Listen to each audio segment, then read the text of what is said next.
હશે તું ચેક કરી લે ને તારા રૂમમાં જ હશે. મમ્મી મેં જોયું પણ નથી મળતી. હશે જો. સારું.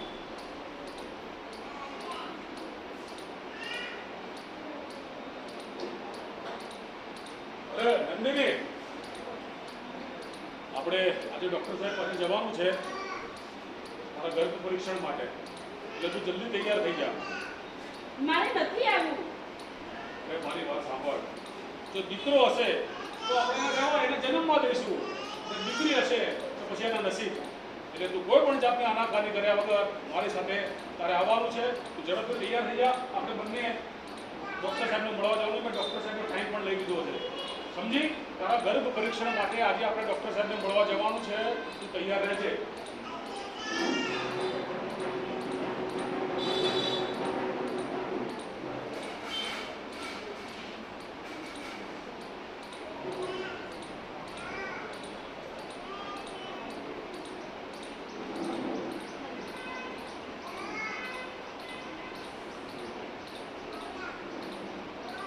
પપ્પા, મારે સ્કૂલમાં વિજ્ઞાન મેળો છે તો મને સ્ટેશનરી માટે બહુ બધું જોઈએ છે, તો લઈ આપો ને. તારી મમ્મીને વાત કર.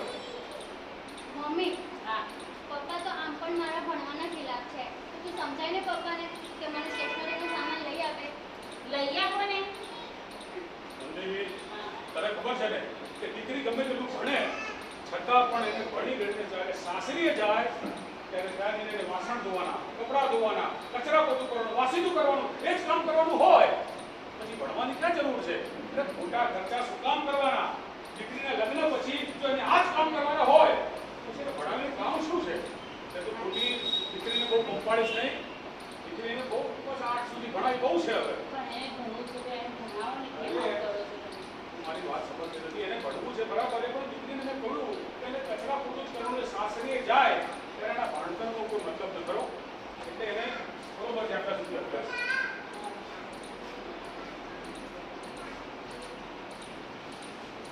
મમ્મી, મમ્મી, આ મને ઈશ્વરની આપેલી દુનિયા જોવી છે. મને બહાર આવીને તારી રમતા જોવી છે. તારું નામ રોશન કરવું છે. મારે આ દુનિયામાંથી બહુ બધું જીવન બાકી છે.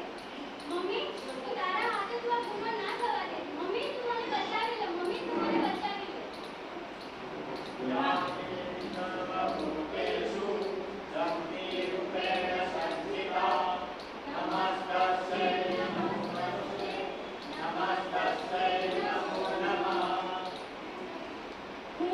હું મારા બાળકને જન્મ આપીશ.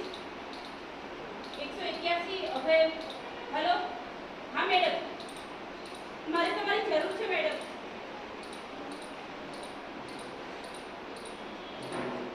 નંદિની, ચાલો આપણે ડૉક્ટર સાહેબ પાસે ગર્ભ પરીક્ષણ માટે જવાનું છે. મેં તમને કહ્યું ને મારે નથી આવું. મારાથી તમે આ અપરાધ ના કરાવો. હું નથી આવવાની.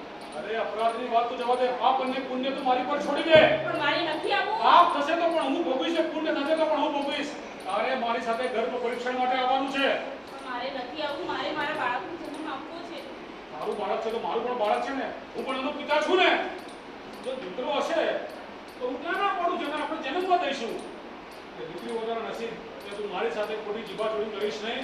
આપણે ગર્ભ પરીક્ષણ માટે ડૉક્ટર સાહેબને મળવા જવાનું છે.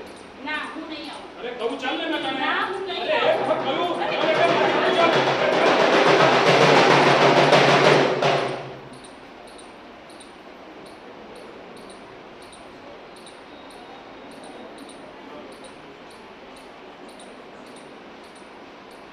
હવે ડૉક્ટર સાહેબ આવતા જ હશે.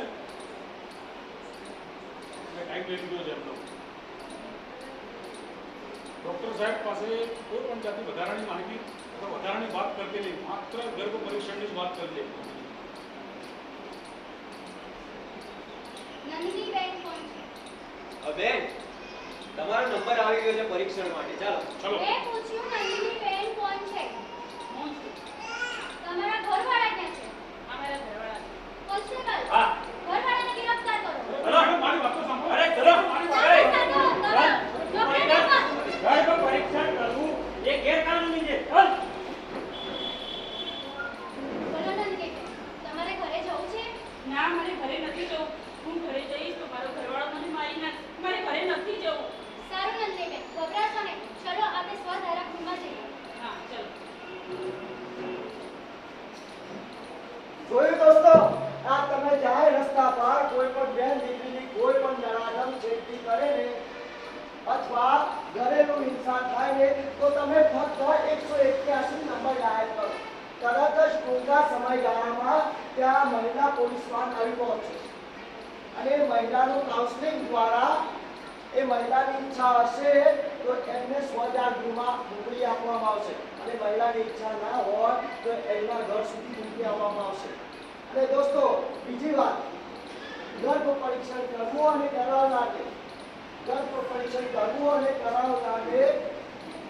10 થી 50,000 રૂપિયા સુધીનો દંડ થાય છે. અને બીજી વાત, 5 વર્ષની જેલ પણ થાય છે. એટલે દોસ્તો, આપણે આજુબાજુ રહેતા હોય ને એ લોકો આવું કરતા હોય ને તો તમે નજીકના પોલીસ સ્ટેશનમાં જઈને સંપર્ક કરી શકો છો. ચાલો જોઈએ આપણા સમાજની બીજી નવી વાસ્તવિકતા.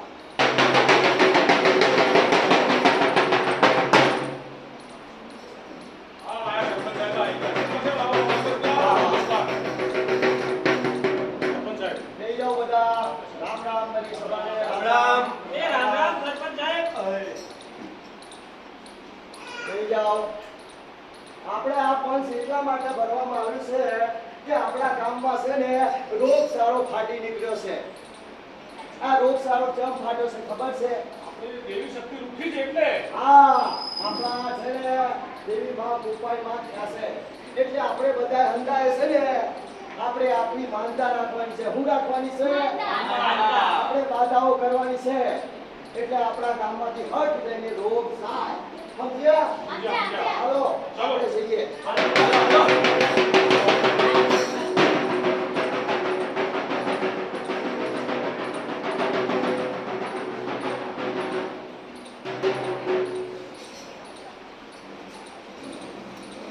અલા ભાઈ ચંપાભાઈ.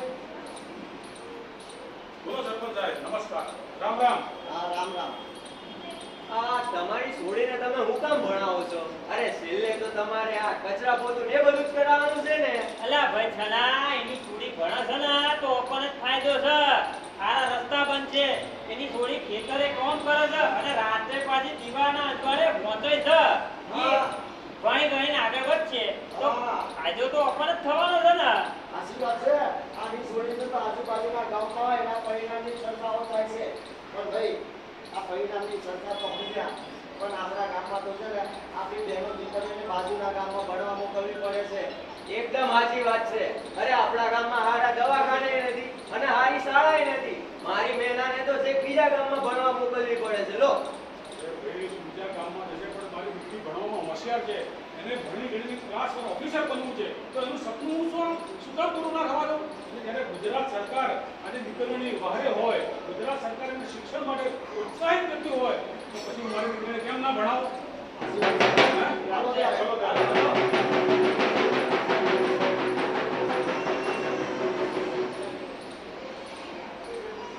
હું કોણ? હું દીકરી. હું ભારતની દીકરી. હું નીડર છું, હું સાહસી છું. હું કલ્પના ચાવડા છું તો સુનીતા બ્લોસમ છું. મેરી કોમ છું. હું સાહસી છું, હું ઉડી શકું છું, રાણી લક્ષ્મીબાઈ છું. અને હું એક નેતૃત્વ નારી પણ બની શકું છું. બેટા કેટલું વાંચીશ? બેટા સૂઈ જા, થોડો આરામ કર બેટા. ના મમ્મી, લોકો રાતે બંધ આંખે સપના જોવે છે અને તારી આ છોકરીને તારું નામ અને પપ્પાનું નામ રોશન કરવાનું છે. એટલે મારે હજી બહુ બધી મહેનત કરવાનું છે મમ્મી. સાચી વાત છે બેટા, પણ થોડો આરામ કરી લે. સૂઈ જા, સૂઈ જજે. હા મમ્મી.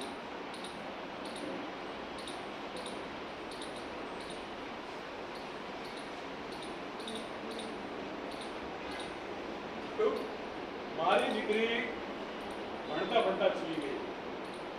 એને ભણવામાં કેટલો રસ છે. લોકો ઊંઘતી આંખે સપના જોવે છે, મારી દીકરી જાગતી આંખે સપના જુએ છે. ખરેખર એને ભણવામાં બહુ રસ છે અને મારી દીકરીને એનામાં જે લીડરશીપનો ગુણ છે, જે નેતૃત્વની જે ક્ષમતા છે, એવું સારી રીતે ઓળખું છું બાપ તરીકે. એટલે એની જે ઈચ્છાઓ પૂરી કરવા માટે હું મહેનત કરીશ, મજૂરી કરીશ, પણ મારી દીકરીના સપનાઓ પૂરા કરીશ, એને પાખો આપીશ. અને ગુજરાત સરકાર મહિલાની બાળ વિકાસ વિભાગ જ્યારે અમારા દીકરીઓની સાથે હોય તો હું શા માટે પાછો રહું? આજે અનેક દીકરીઓએ, અનેક બહેનોએ જ્યારે ગુજરાતનું નામ રોશન કર્યું છે, ભારત દેશનું નામ રોશન કર્યું છે. તમે સુનિતા વિલિયમ્સ જોઈ લો, કલ્પના ચાવલા જોઈ લો, આપણા પૂર્વ મુખ્યમંત્રી આનંદીબેન પટેલ જોઈ લો, આવી અનેક મહિલાઓએ નેતૃત્વ કર્યું છે અને એમનામાં ક્ષમતા પણ છે. તો હું મારી દીકરીને નેતૃત્વ કરવાની ક્ષમતા પૂરી પાડીશ અને એને પણ હું ભણવા દઈશ, એનું સપનું પૂરું થવા દઈશ.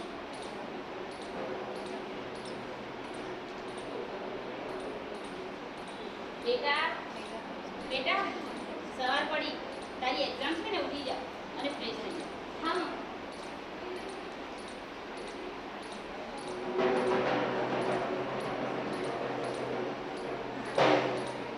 મારી દીકરીનું રિઝલ્ટ શું આવશે હવે મને જ ખબર નથી, પણ જો કે રિઝલ્ટ જે પણ આવશે સારું જ આવશે, પણ થોડી ચિંતા, થોડોક વિચાર જેવું છે મને. અલ્યા ભીમાભાઈ, કેમ મામા માટા મારો છો? કોઈ ટેન્શન જેવું છે? અરે ભાઈ, આજે મારી દીકરીની પરીક્ષાનું રિઝલ્ટ છે એટલે મને સહેજ હળવી ચિંતા છે. જો કે મને આ વિશ્વાસ છે કે મારી દીકરી સારા માર્ક્સે પાસ થવાની જ છે. એમાં ચિંતા કરવાની કોઈ જરૂર નથી. તમારી દીકરી સારામાં સારા માર્ક્સે પાસ થશે. અને ભીમાભાઈ, તમારી છોકરીની ચિંતા તો આપણે તમે કરો છો, પણ એની ઉફાણા તો આજુબાજુવાળા ગામવાળા એ છે. એટલે તમારી છોકરી માટે તમે જરાય ચિંતા ના કરો, એ સારા ગુણે જ પાસ થશે. સાચી વાત છે. સાચી વાત છે. ચલો મારી સાથે જો પરીક્ષામાં પાસ થાય તો આખા ગામને પેટા પકડાવો. હા.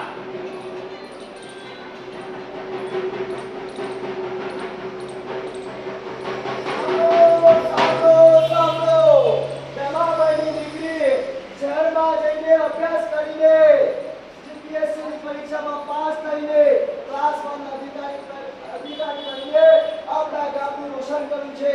આપણા ગામમાં સરકાર દ્વારા કાચા રસ્તામાંથી પાકા રસ્તા બનાવ્યા, પાણીની નહેરો આપણા ગામ સુધી પહોંચાડી, ગામમાં દવાખાનું બનાવ્યું, ઘણી બધી સુવિધાઓએ આપણા ગામની દીકરીએ એના શિક્ષણ દ્વારા ગામમાં નિર્માણ કર્યું છે.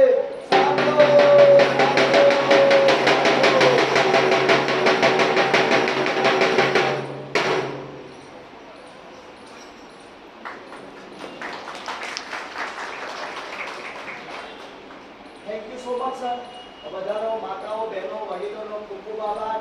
મંચસ્થ મહાનુભાવોનો ખૂબ ખૂબ આભાર, જેમણે અમારા કાર્યક્રમને શાંતિથી નિહાળ્યો, માણ્યો, એ બદલ સર્વનો ખૂબ ખૂબ આભાર.